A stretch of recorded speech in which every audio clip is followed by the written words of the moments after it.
It's another week, and I am not enjoying any of the books that I'm reading this week for a variety of reasons. So let's just get into it.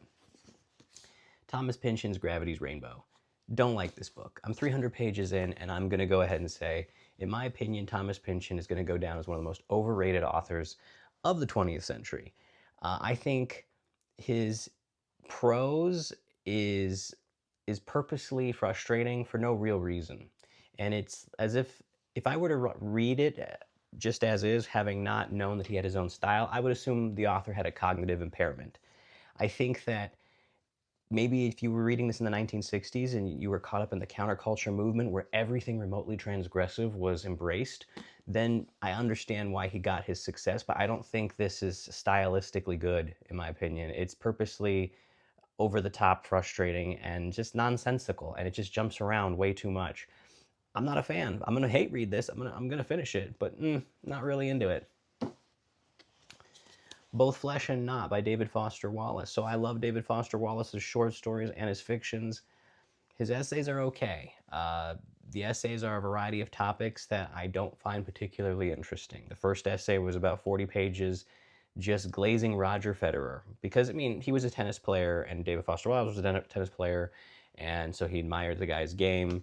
The next one was the culture of literary critique that existed in 1980s America. Like, there's just these obscure topics that I'm not feeling quite resonating with, but I'm going to finish it. It's a good bathroom book, but that's it.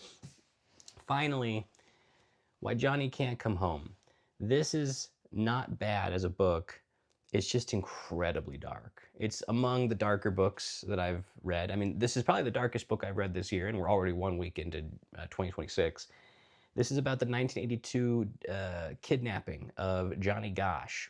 And it wasn't just a, like, the kid disappeared. He actually was just this horrific story of events of this mother trying, and the mom wrote the book, Noreen Gosch, talking about how, all these different obstacles she had to face, certain elements of law enforcement's complicity in the case. There was a human trafficking angle to this. It is so dark. It is so, I mean, you have to take breaks. It's upsetting. It's upsetting, but important in the history of that kind of stuff in America, in true crime history, in all the things that happened that were not widely known. It's just wild, and I have to pace yourself with this. So those are my three. Equally frustrating, except for Gravities was the worst. But what are you reading?